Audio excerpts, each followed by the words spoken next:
नमस्कार, आदाब, सत श्री अकाल, जय भीम, जोहार। मेरा नाम है नवीन कुमार।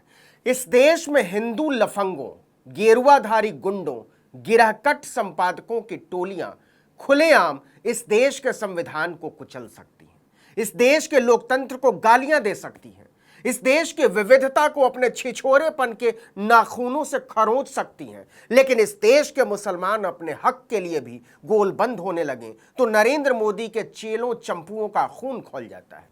वो अपने गंदे इरादों का गोबर करने लगते हैं और दबोचने लगते हैं भारत की आत्मा की गर्दन। यह बात मैं इसलिए बोल रहा हूं कि कांग्रेस मुक्त भारत बनाते बनाते नरेंद्र मोदी के चेले चंपू मुस्लिम मुक्त भारत बनाने के अभियान पर जुट गए हैं। लव जिहाद के बहाने उत्तराखंड में मुसलमानों को निशाना बनाने का जो गंदा सिलसिला शुरू हुआ है, उसने खुद भाजपा के नेताओं को भी नहीं छोड़ा। अल्पसंख्यक प्रकोष्ठ के मुसलमान नेता तक को पुश्तैनी जायदाद से खदेड़ दिया गया। इन फ्रस्ट्रेट यानी कुंठित लोगों के छिछोरेपन की हालत यह है कि पिछले दिनों उत्तराखंड में ही भाजपा के एक बड़े नेता को अपनी बेटी की शादी रद्द करनी पड़ी, बावजूद इसके कि दोनों तरफ के परिवार वाले रजामंद थे, क्योंकि दूल्हा मुसलमान था।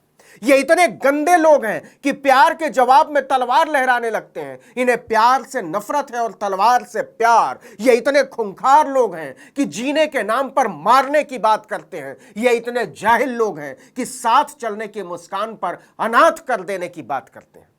ये नफरत की राजनीति के वो कोलंबस हैं जो उस उत्तराखंड में भी फसाद की खोज कर डालते हैं जहां हिंदू मुसलमान में बैर का कोई तात्कालिक इतिहास नहीं मिलता। वहां 26 मई को उत्तरकाशी में एक नाबालिग के अपहरण की कोशिश हुई थी। इस मामले में 2 आरोपी थे, दोनों 2 समुदायों के, लेकिन जानबूझकर सिर्फ एक आरोपी को लेकर इसे लव जिहाद का एंगल दे दिया गया और तब से हिंदूवादी संगठनों ने मुस्लिम समुदाय का जीना हराम कर रखा है। दहशत ऐसी है कि इलाके के मुसलमान सैकड़ों साल से जिस मकान में रह रहे थे, जिस दुकान में कारोबार कर रहे थे, उसे छोड़कर भाग रहे हैं। हिंदूवादी संगठन इस मुद्दे को खूब भुना रहे हैं। यही नहीं, संगठनों ने महापंचायत करने का ऐलान भी कर दिया। इसके जवाब में मुसलमानों ने भी महापंचायत करने का ऐलान किया। बता दें कि पुरोला की घटना को लेकर जहां 15 जून को देवभूमि रक्षा अभियान महापंचायत का आयोजन कर रहा है, वहीं 18 जून को देहरादून में मुसलमानों के पलायन को लेकर मुस्लिम समाज भी महापंचायत करने की तैयारी में है। यानी जिस राज्य से शायद ही कभी हिंदू मुसलमान के बीच मतभेद की खबरें आई होंगी, बीजेपी के राज में उस राज्य में हिंदू मुसलमान आमने सामने आ गए हैं। 11 जून को कुछ वीडियो वायरल हुए थे।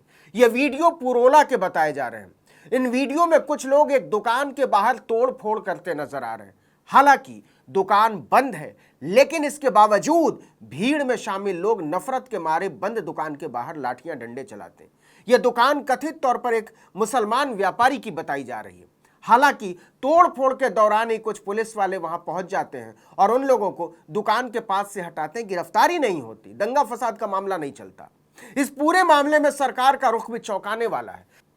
जिस तरीके से इस मामले को इतना बड़ा रूप देने वालों के खिलाफ एक्शन लेने की बजाय मुख्यमंत्री पुष्कर सिंह धामी मुसलमानों की तरफ इशारा करते हुए कहते हैं कि कानून व्यवस्था बिगाड़ने वालों पर सख्त कार्रवाई होगी, हैरान करने वाला है। जबकि इससे पहले हिंदू संगठनों ने महापंचायत का ऐलान किया था, तब सरकार की तरफ से ऐसा कोई बयान नहीं आया था। उन्हें इस बात पर बिल्कुल शर्मिंदगी महसूस नहीं होती कि उनकी सरकार चंद लफंगों के आगे किसी मेमने की तरह मिमिया रही। वो नहीं समझते कि संविधान की शपथ लेकर गुंडों के पैरों में गिड़गिड़ाने वाली ऐसी सरकारें लोकतंत्र की छाती पर बोझ की तरह होती हैं। हैरानी की बात तो यह है कि 9 जून को मुख्यमंत्री पुष्कर सिंह धामी ने अधिकारियों के साथ जो बैठक की थी, उसमें भी मुसलमानों से सम्मान के साथ जीने का संवैधानिक अधिकार छीन लेने वाले मवालियों को सबक सिखाने पर कोई बात नहीं हुई। फैसला लिया गया कि जिहाद को रोकने और धार्मिक स्वतंत्रता बनाए रखने के लिए उत्तराखंड के धर्मांतरण कानून को पहले से सख्त बनाया जाएगा। इस कानून को उत्तर प्रदेश के कानून की तर्ज पर सख्त और प्रभावी बनाया जाएगा। क्या सोच है! यानी सरकार की तरफ से मुसलमानों पर हो रहे अत्याचार के खिलाफ कोई एक्शन नहीं लिया गया, कोई बात नहीं की गई। किसी बैठक में यह नहीं कहा गया कि हम मुसलमानों के जान माल की हिफाजत की गारंटी लेते हैं, किसी को घर छोड़ने के लिए मजबूर नहीं किया जाएगा, मुसलमानों को डराने धमकाने वालों के खिलाफ सरकार सख्त कार्रवाई करेगी, कुछ नहीं कहा गया। मुसलमानों को उनके घर छोड़कर जाने की जरूरत नहीं है, कोई भी उन्हें मजबूर नहीं कर सकता, सरकार उनके साथ, ऐसा कुछ भी नहीं कहा गया, कभी नहीं कहा गया। लेकिन जब मुसलमानों ने पलायन और उत्पीड़न के खिलाफ आवाज उठाने के लिए महापंचायत का फैसला लिया, या कहिए उन्हें फैसला लेना पड़ा, तो नरेंद्र मोदी के चेले चंपू बिलबिला उठे, उनके पेट में मरोड़ उठने लगी। खुद सीएम ने कह दिया कि अगर कोई भी कानून व्यवस्था बिगाड़ने का काम करेगा तो उसके खिलाफ सख्त कार्रवाई की जाएगी। करिए ना सुदर्शन टीवी के मालिक के खिलाफ। चलिए अब जान लेते हैं कि अभी तक इस मामले में क्या क्या हुआ है और क्यों यह विवाद इतना बड़ा हो गया है। दरअसल यह मामला उत्तरकाशी जिले में पुरोला नगर पंचायत का, जिसका जिक्र हमने बार बार किया। 26 मई को दो लड़कों ने एक हिंदू नाबालिग लड़की के अपहरण की कोशिश की। उनमें से एक का नाम उवैद खान, दूसरे का नाम जितेंद्र सैनी।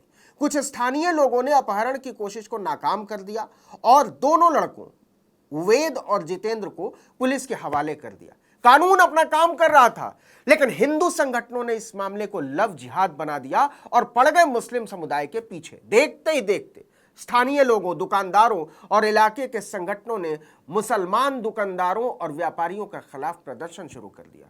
उन्हें चेतावनी दे दी गई कि वो अपनी दुकानों से बोर्ड हटा दें और शहर खाली कर दें। 4 जून की रात को कुछ अज्ञात लोगों ने दुकानों पर धमकी भरे पोस्टर चिपका डाले। इस पोस्टर में साफ लिखा था कि लव जिहादियों को सूचित किया जाता है कि दिनांक 15 जून 2023 को होने वाली महापंचायत से पहले अपनी दुकानें खाली कर दें, और अगर आप ऐसा नहीं करते तो यह वक्त पर निर्भर करेगा कि आपके साथ क्या सलूक किया जाएगा। साफ धमकी है। कुछ दुकानों पर ब्लैक क्रॉस लगा दिया गया। धमकियों के मैसेज व्हाट्सएप पर घूमने लगे। मुसलमानों के अंदर इस कदर डर भर दिया गया कि वो उस जगह को छोड़ने के लिए मजबूर हो गए जहां वो पुश्तों से रहते आ रहे थे। ये दहशत ऐसी फैली कि करीब 42 दुकानदारों ने अपनी दुकानें छोड़ दी। पुष्कर धामी की सरकार को और डबल इंजन सरकार के सौदागरों को संविधान की इस बेअदबी भर, चुल्लू भर पानी में डूब मरना चाहिए, लेकिन वो गले फाड़ रहे हैं। 15 दिनों से लोग मुसलमानों को निशाना बना रहे हैं। हम फिर बताना चाहते हैं कि 2 आरोपियों में से एक हिंदू भी है, लेकिन उसका नाम लेकर हिंदुओं को ना तो कोई शर्मिंदगी है और ना ही कोई अफसोस। जो हैरानी की बात है वो ये कि पहले तो मामले को लव जिहाद से जोड़कर मुसलमानों का जीना मुश्किल कर दिया गया, और अब जब वो अपने ऊपर हो रहे अत्याचार के खिलाफ आवाज उठाना चाहते हैं तो अब एक चुनी हुई सरकार ही धमकाने पर उतर आई है। हम फिर कहना चाहते हैं कि किसी भी देश, किसी भी समाज, किसी भी सरकार या किसी भी समुदाय के लिए यह चुल्लू भर पानी में डूब मरने की बात है, गाल बजाने की नहीं। लेकिन नरेंद्र मोदी के चेले चंपू इतनी सी बात नहीं समझते। इस वीडियो में इतना ही, लेकिन अगर आपने आर्टिकल 19 इंडिया को अब तक सब्सक्राइब नहीं किया तो फौरन कीजिए, बेल आइकॉन दबाइए, घंटी जैसी आकृति लाइक कीजिए और कमेंट करके बताइए हमारा वीडियो आपको कैसा लगा। यूट्यूब पर देख रहे हैं तो हमारे चैनल को सब्सक्राइब कीजिए, फेसबुक पर देख रहे हैं तो हमारे पेज को लाइक कीजिए, इंस्टाग्राम पर हमें फॉलो कीजिए। हमारा ट्विटर हैंडल आप जानते हैं, आर्टिकल 19_ इंडिया, और मेरा ट्विटर हैंडल है नवीन जर्नलिस्ट। आप हम दोनों को फॉलो कर सकते हैं। हमारे वीडियो को शेयर कीजिए, ज़्यादा से ज़्यादा लोगों तक पहुंचाइए, हमारी पत्रकारिता का समर्थन कीजिए, हमारा साथ दीजिए। नमस्कार।